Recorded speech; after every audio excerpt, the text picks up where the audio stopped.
2 days ago, it was 25th anniversary of the death of Freddie Mercury. Recently I read that just shortly before he died, he wanted to go into the studio every time when he was feeling good enough to stand up. He had so many ideas for new music to create that he wanted to put out as much as he could before he dies. And he instructed the other band members to finish these recordings after he's gone. They were not recording whole songs, but just his vocals and piano. And then after he died, they finished these songs and they released the album Made in Heaven. And this really inspired me because when you have such dedication to the thing that you do, it's really impressive. And I think that this is also important in our industry. If we are responsible to our clients, then we have to be honest to them, we have to have great work ethic, we have to be dedicated. And the same applies to our attitude towards the community, because we're all part of it. A lot of us depend our businesses on it, so it's as important as the attitude that we have towards our clients. My name is Janez. You can find me as /RSM on the internet. I'm senior engineer and team lead at a company called MD Systems. I'm the lead of D8 Media Initiative. Spent my last 3 years doing that. And basically from my elementary school times, I have been a free software enthusiast. From the beginning, I was really impressed how you can see or make people from all around the world working on the same goal and giving their work away for free for the benefit of the entire society. It's really something that blew my mind. I couldn't understand it. How is this even possible? Few short words about our company. We are relatively small web agency based in Zurich. We are D8 experts, we like to say. We shipped our first Drupal 8 project 2 years ago, and we've been using D8 exclusively, basically, for new things since then. We have the internal rule that we try to dedicate 20% of the value of each project back into the community. And this made us the biggest Drupal contributor in the world, basically. And this just with 20 employees. We have more commit contributions than companies that are maybe 10 or 20 times of our size. And this session is based on our experience as a company doing that, and on my experience doing media initiative and all that. And as part of this session, I want to explore a few questions. First one is, why are we doing that? It might not be completely obvious. The other one is, why are not more people doing this? And how do we do that? I will try to give you a few recipes that you can use on Monday to start improving your contributions. So let's make a small game, a brainstorming game. I would like for you to tell me, why are you part of free software community in general and Drupal? And there is a prize at the end, so it's worth doing it. Come on, just brainstorm it. Why are you part? Yes? In my case, it's because I got better in my career thanks to the free or the open source content. So I guess it's something that is in my mind that I have to give this back because I'm successful because of the communities, the open source communities. Yes, great. There was some other hand. You can just shout things. Let's speed this up. I would like to say that in 80s and 90s, it was IT something guy, developer, the only way to get only way to get knowledge was to share with others. There were no internet then. The books in our region were scarce, and maybe sometimes a language we don't understand, like German, mostly in Europe. And the only way was to, and I think that the spirit of the IT industry is open source. They did change to proprietary, but they're coming back because it's only logical thing to do. Yes. Any other idea? Yes? Speed of invention. Speed of invention, yes. Any other? Yes? Transparency Trans makes the world better. Yes. Availability. Yes. Okay. I collected them at home because I roughly suspected which direction we were going to. And some things that we mentioned are already here, I think. Like learning opportunity and good career path, better software. And like I wanted to comment on those a little bit. I feel that the free as in free beer, like the fact that you can get most of free software for free for no money, it's initially the most attractive thing for most of people. It was also the case for me. Like I grew up in a world where we were pirating Windows, and then I felt bad about it, and then I realized that, hey, there's an operating system available which I don't have to pirate because I can get it for free. And I was in high school, I didn't have money, so obviously I wasn't paying. Yeah, it's recorded anyway. Hopefully they don't want to sue me. But then when you start exploring this world, you realize that there are more things. And for me personally, the most important are freedom, like ability to control what I run on my hardware, ability to study software that I use, ability to adapt it to my needs, which you don't have with some other types of software. And then learning opportunity. I worked at a company which had own proprietary CMS. And me as a employee of them, but not the core developer, wasn't allowed to see the source code of that CMS. And you can believe me that learning how that thing worked, because documentation was non-existent, was a total pain in the ass. You basically, if you needed something, had to email the core developer, and he would respond you back, oh yeah, there's a function that you can call, it's called like that, and this is the signature. It's a total nonsense. And then when you start exploring open source, you can open the code and you can study it, and you can see how other people do things, and you learn much faster through that, which is related to good career path, because you become better engineer, designer, whatever. And it's also related with community, because like community allows you to see what other people do and like that. So a lot of people, I think, come to open source free software through free as in free beer, but then you realize that it's much more about it. So do you know who invented free software?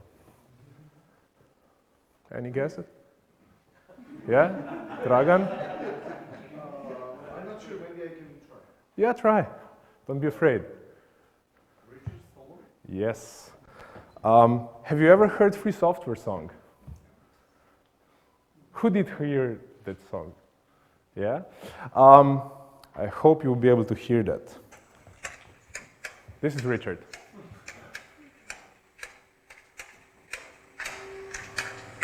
Join us now and share the software. You'll be free, hackers, you'll be free.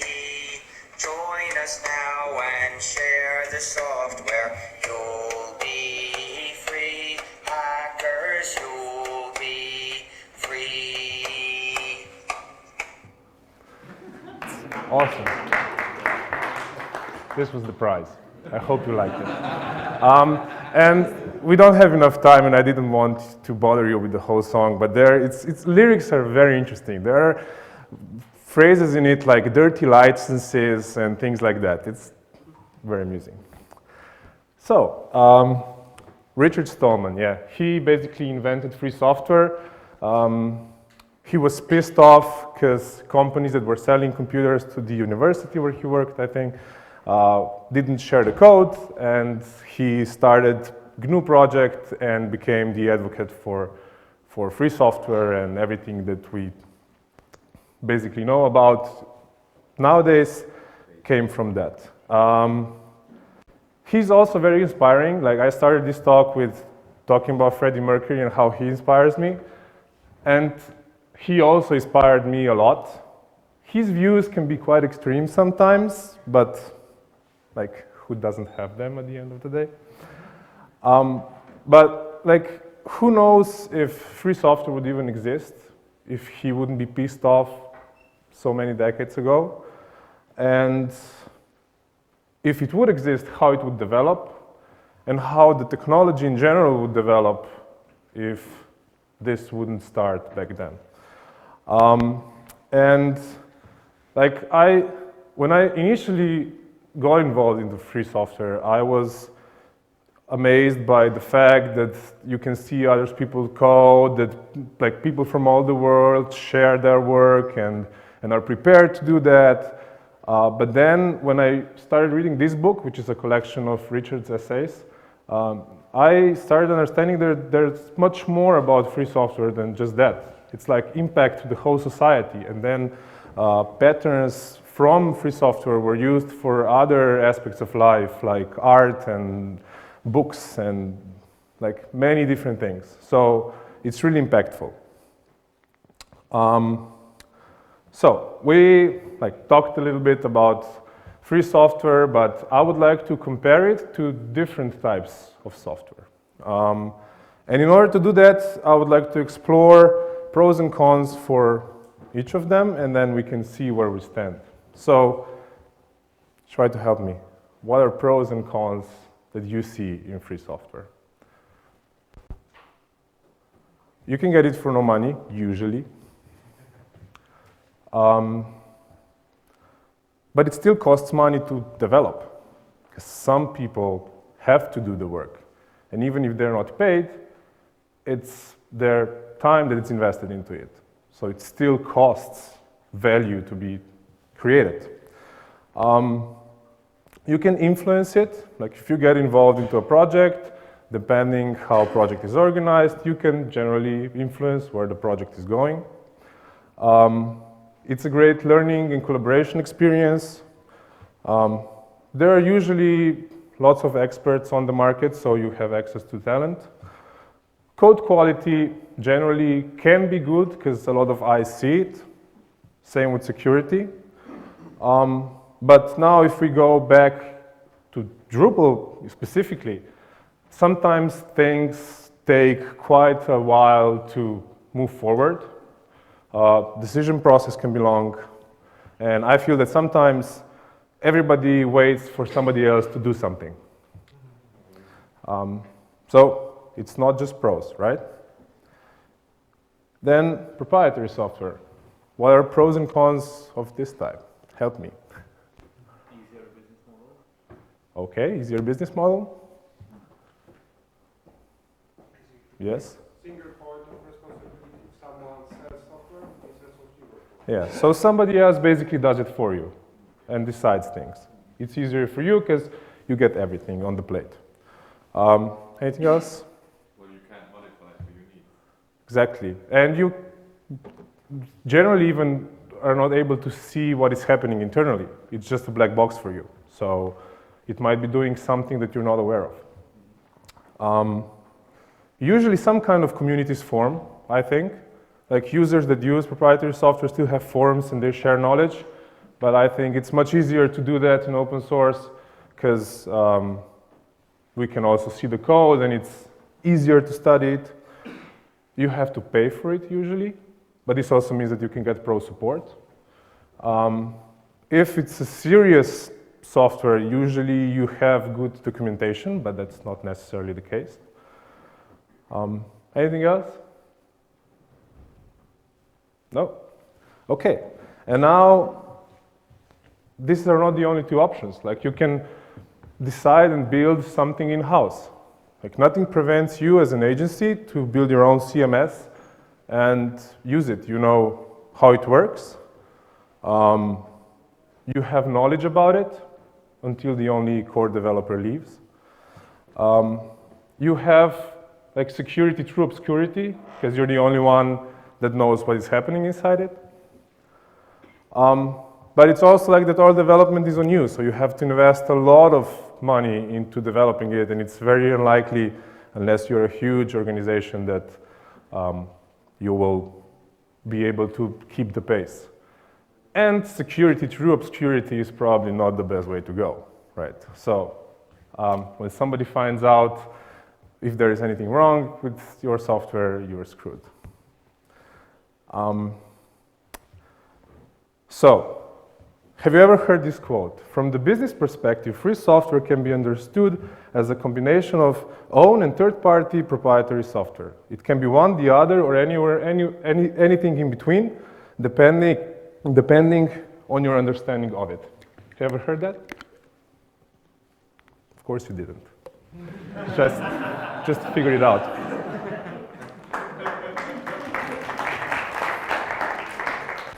So what I mean with that, if we imagine that we have like proprietary software on one side with all its pros and cons, and your own software on the other side with all its pros and cons, I believe that like if you are using free software, you can be anywhere on this line depending how you approach it, how you think of it. So let's imagine that you have small independently developed projects. You just work on some software, you publish it on GitHub, but you don't really collaborate with anyone, you just develop it on your own on GitHub. Assuming you're using a free license, it's still free software, but a lot of benefits that you would get with like a bigger project like Drupal or WordPress or like many others don't apply to you. Like most of characteristics of your own software apply. And in Drupal core, you can't really see that, but I think that we have few examples in the contrib world where modules are on Drupal.org, but like taking some different path and like just one company uses it and develop it there. So you can get some benefits, but not much. Then on the other side, you are using free software, but you don't involve into the community at all. So the only benefit is that you get it for free, but it's likely that you don't have much knowledge about the internals. It's very likely that you don't have any reputation in the community, which means that it will be harder for you to acquire good talent. It will be probably harder for you because you don't have any reputation to get help, and you will probably need help 5 minutes to midnight because something bad will happen. So, like, it's basically very near to proprietary thing, with the exception that you don't have to pay for it and you don't get the pro support. And everything else is pretty much similar. And then you're like in these three positions here in the middle, which basically the more you get involved, the more you go from left side to right. You gain more reputation, you gain more knowledge, you know more about the internals, you have more access to the decision makers, you easier acquire good talents in the easier way. And like let's imagine that like this first one would be you are part of the community, you're reporting bugs, fixing some simple bugs, providing feedback. Then here in the middle point you would be maybe maintaining few modules or actually co-organizing camps or meetups. And then here you would be taking lead in a bigger initiative such as views in core or configuration management or something like that. So more benefit the more you move to the right, but also requires more investment from you. And each user needs to figure out where is the sweet spot. would feel that probably here somewhere in the middle is for most of people, but it's up to you to decide. But I definitely wouldn't want to be on this side or on that side, because you're basically on your own in either case. So why would you want to be part of the community? Why would you want to contribute in any way? Like, I don't want to limit myself here just to code, but also like everything else that you can do for the community. You can co-control the software. And if your business model is based on it, assuming that you are a web agency that exclusively uses Drupal, your business is totally dependent on this software. It's basically your destiny. So if somebody else decides which direction this software is going, you're basically putting decision for your destiny into that person's hands. You gain reputation and everything that comes with it, like access to talent, taking part in decision making, and for individuals mostly, it's better career options. Because if you're involved, you also gain reputation as an individual, and there are more opportunities for you. And plenty more, I guess. And yet, there are not that many people doing it. Like, we still have a lot of users that don't even show up on camps, let alone contribute documentation or code. And it's time for a new game. And now I will ask every one of you to stand up.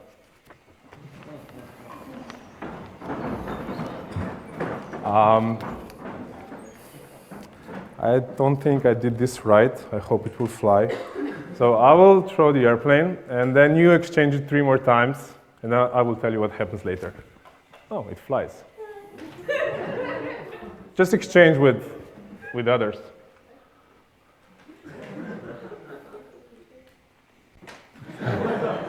Yeah, I'm not the best in this. Okay, so, yeah, that's cool. I think it was 4 times at this point. So now, what's your name? Mikhail, stay there, it's okay. And now I would ask you, the rest of you here, to move on this side of this imaginary line. Don't worry, I will let you go back soon. And I have to wake you up a little bit because it's after lunch and you probably are a bit sleepy. So, top 0.5% of the contributors to Drupal core are responsible for basically 20% of contributions. So if he's 0.5% of us, like a rough estimate, he does all this work and the rest of us do all this work here. And now you can stay there. And no, you have to throw the airplane into the crowd again and exchange it a few times again. And then I will tell you what we do next.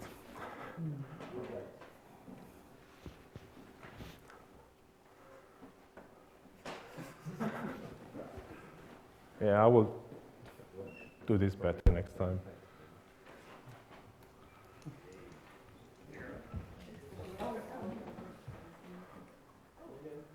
Hey, what's your name? Yeah, now you can join him there. You will be able to go back, don't worry. And the rest of you, like, squeeze on this side of this imaginary line. Like, or you can squeeze even more.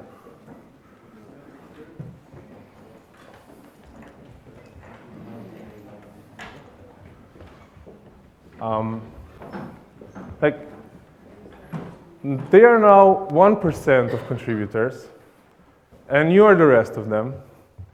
And they are doing 50% of the work, or even more than 50%, and you are doing like 30 or 40 or something like that.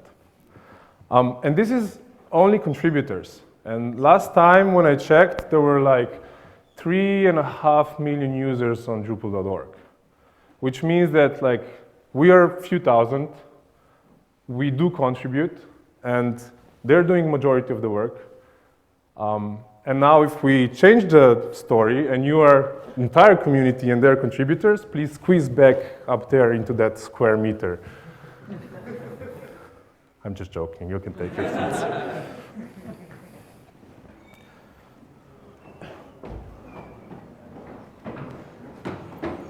So, I wanted to show you what these numbers kind of mean in practice.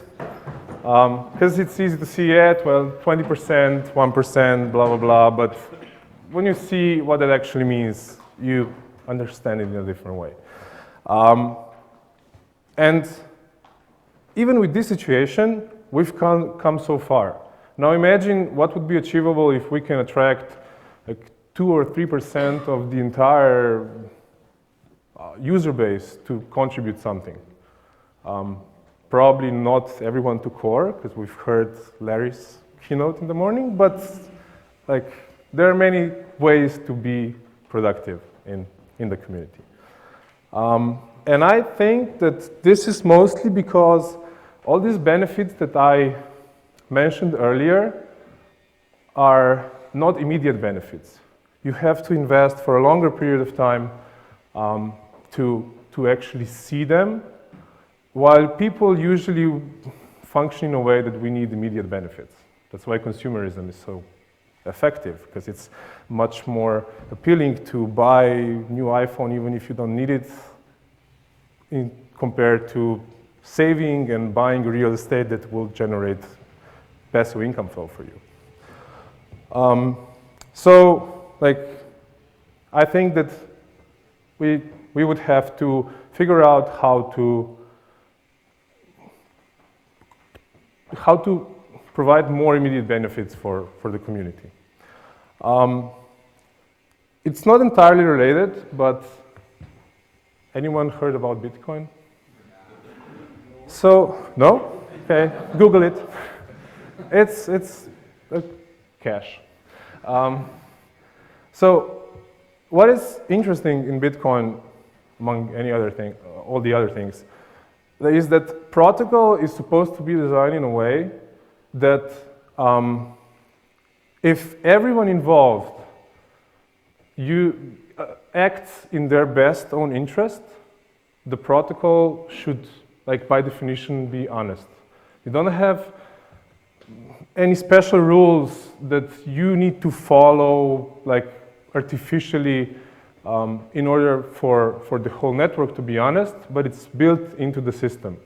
You just act in your best interest, you don't have to think about it, and then the system somehow ends up being the way you want it. And I think that we need to do, or try to figure out to do something similar with contributions, where people will act in their best interest, and this will lead to improving contributions. And we've done a few good things, for example, I think, and you can argue with me, that the company contributions, information about company that is paying contributors to do some work, is now collected and is being used to give them more visibility. There are problems with this system, probably, but it's the case with any system. But in general, I think it was a very nice improvement. But we need to have more like that, I think. First thing, it would be to talk more about the long-term benefits of contributing.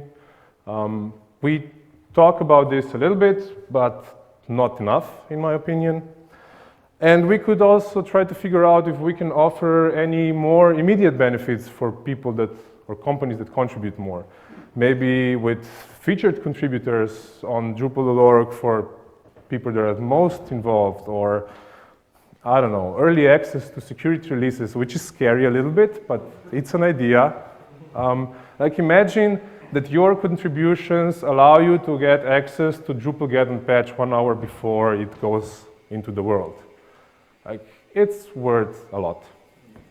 There are a lot of problems with that, but I'm just telling ideas. We have to figure this out together. But just to summarize, I think it's all about the interest. You can't force people to do something that they don't want to do.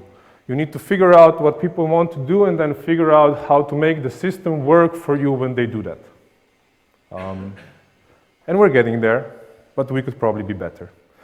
And we tried something recently.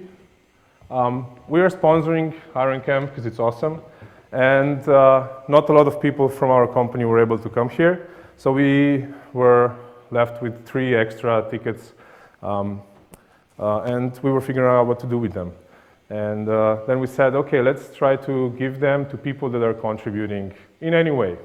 So we tweeted this tweet. Initially, we wanted to do a blog post, but then, of course, we didn't, because we were not having enough time.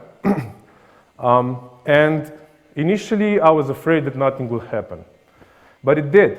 And we gave 2 tickets to Blažej and Radoslav. Did I tell your name right? Yep.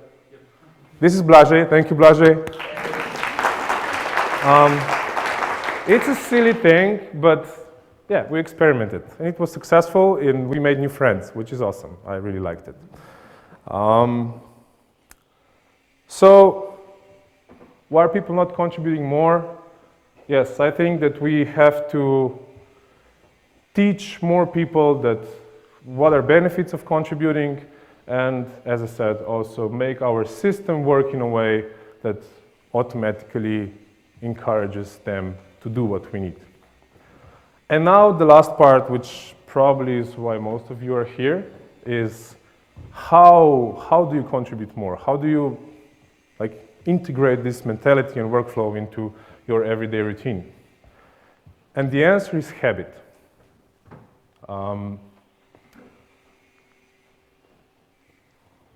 Habit is something that you do and you don't have to think about it. For most of us, probably like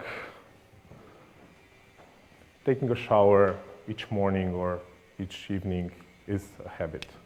Or, I don't know, everyone has something. And the good thing about habits is that you do it automatically. You don't have to force yourself into it.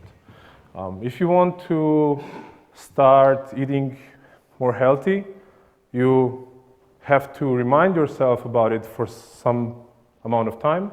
And then if you do it for that amount of time, it will just become natural for you. Same is true with if you want to be more physically active, if you want to exercise more. You have to just repeat it long enough until it becomes habit and it's totally natural that you will go running every morning, for example. And I read a few things about this on the internet, and some researchers say that you need to repeat some tasks for 3 weeks in order to become a habit. Some say it's 6 weeks, some say it's 8 weeks, but at the end of the day, it even doesn't matter. What's the point? Is you have to repeat it for 3 months, and then most of things, if you do it every day, and if you do it consistently, it will become your habit, and you won't have to think about it anymore. And same is the case with contributions. You have to incorporate mentality and the, tools and workflow into your everyday life.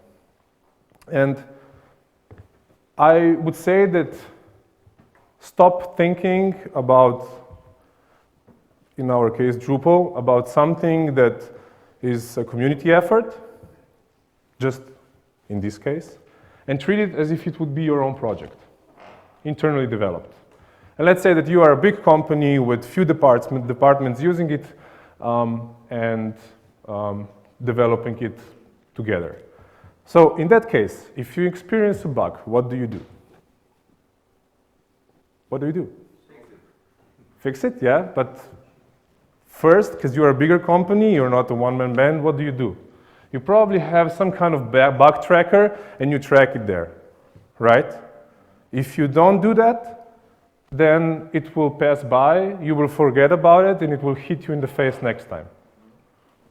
And do the same with Drupal.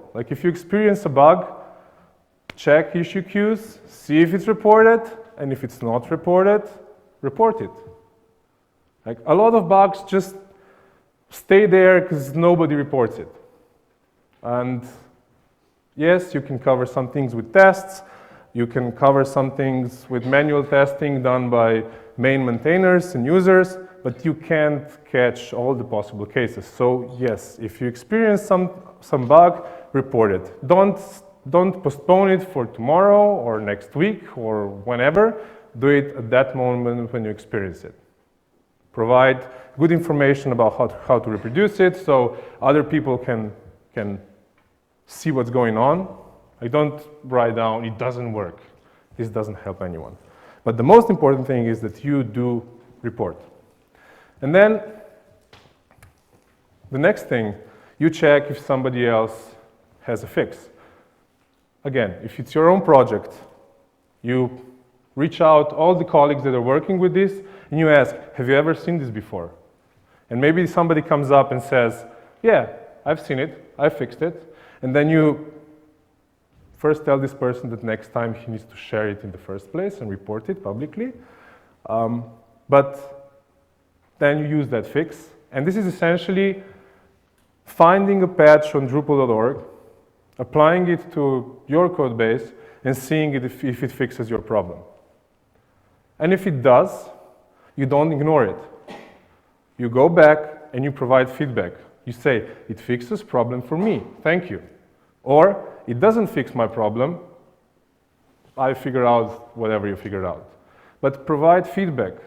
Because if you don't tell maintainers that it works for you, maybe it will never get in. Because nobody will confirm that it works and maintainer doesn't have time to do it because this bug doesn't apply to him or her. So provide feedback. Even if you're not a coder, just learn how to use statuses on Drupal.org. If you see a patch that works and it's in needs review state and it works for you and code makes sense to you, change it to reviewed and tested by the community, because this will attract maintainers' attention and probably result in patch going in.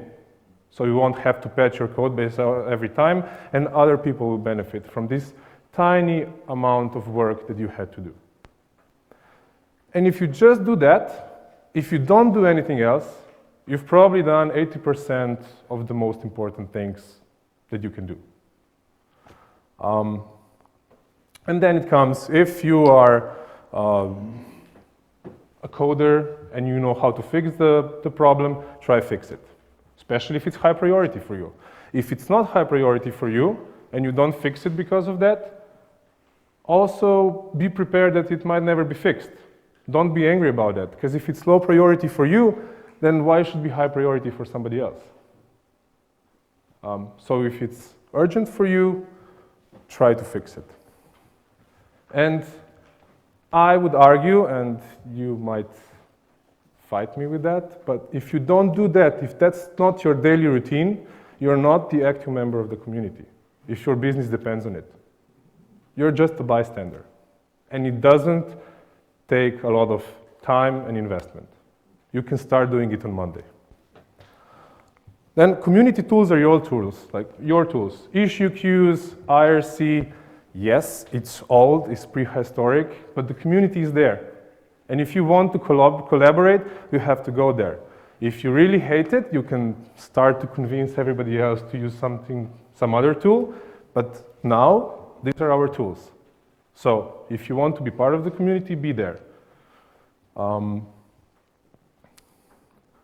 Then, of course, like we talked about bugs earlier, but if you are missing a piece of functionality, a feature, do the same. Open a feature request.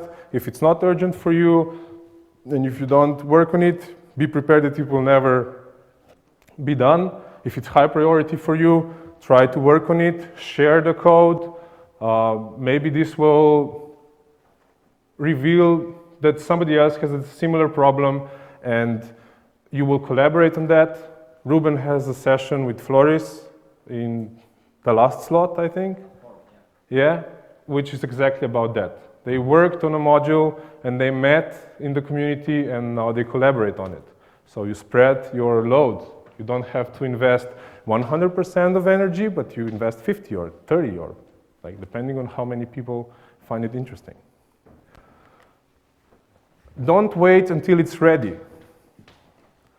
And I think that this attitude, which I mentioned even earlier a little bit, is partly killing our advancement. Like sometimes I feel that everybody is waiting for somebody else to do the work. Like in past 3 years, I can't count anymore how many times I heard, when will media be ready? Is it ready yet? Well, it will be. If you want it to be ready, be part of it. Because why would somebody assume that somebody else will do it for you?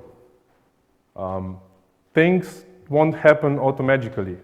Like, this shit requires real people to do real work. You have to be aware of it. And people will do things that they need, not the things that you need. So if it happens to be that you need the same thing as somebody else, like you, but if you need something that nobody else needs, then I'm sorry. Nobody will do it for you. Will do it for you. Be selfish. If you're working on some code, like publish it online under free license, and maybe somebody else will pick it up and start adding more features, and you will get that features for free. And don't be afraid. Your code is probably crappy, but that's okay, because we all written some crappy lines of code in our lives, right? Or is anyone here perfect? You don't dare, right? And it's learning experience. When we put it out there, somebody else will see it, and like you will learn. You will see how other people will approach your problem, and everybody will be better because of it. And then we will be happy. Because your business will be better, because you as individual will learn more, and we will all have greater lives. Thank you.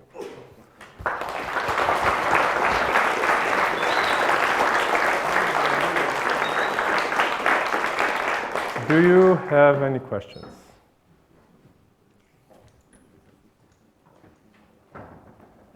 In that case, oh, yeah.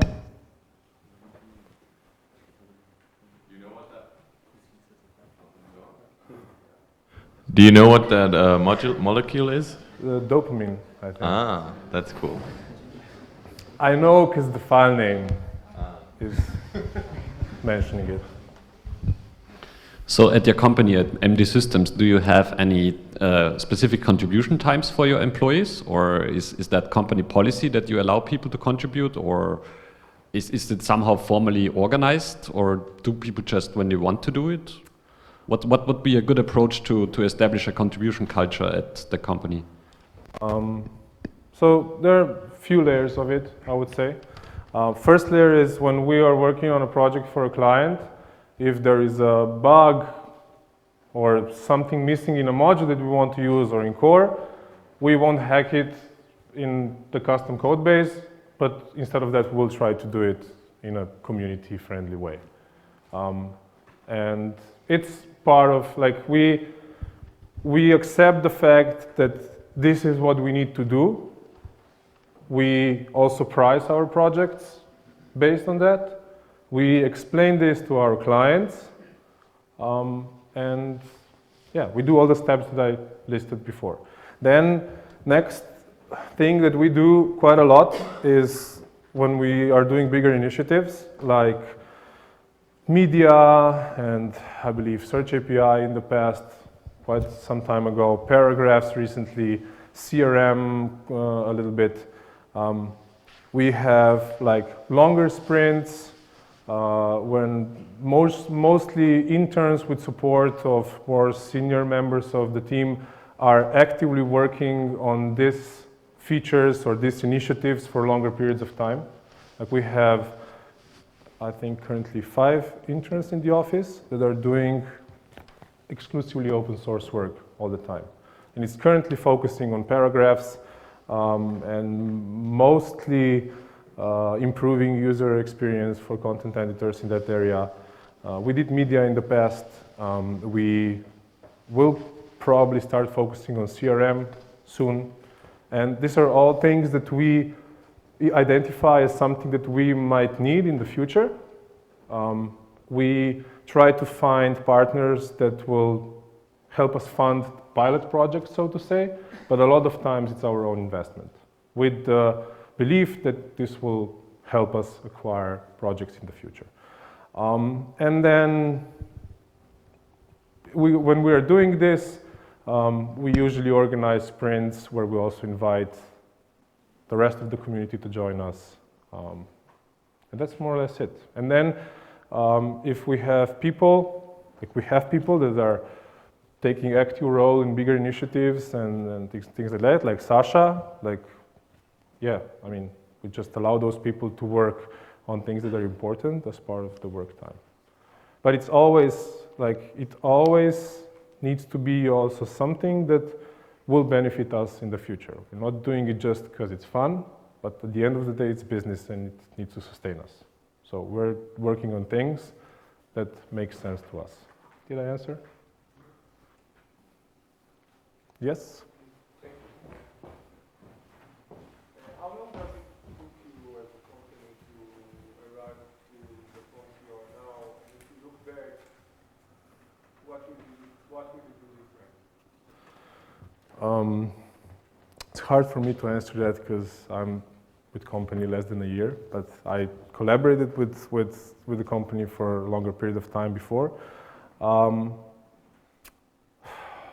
It took a few years, I guess, like 5 years, 6 years.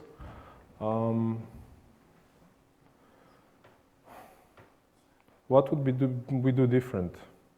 I'm not sure. Maybe we would communicate better that we are not doing this because we like it, but because it makes business sense for us.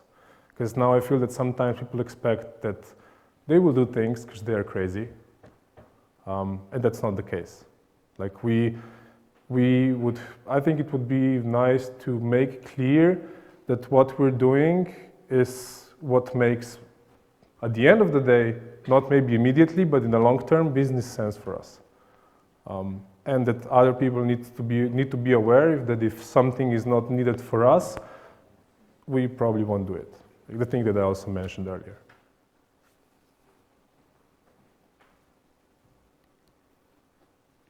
Thank you very much.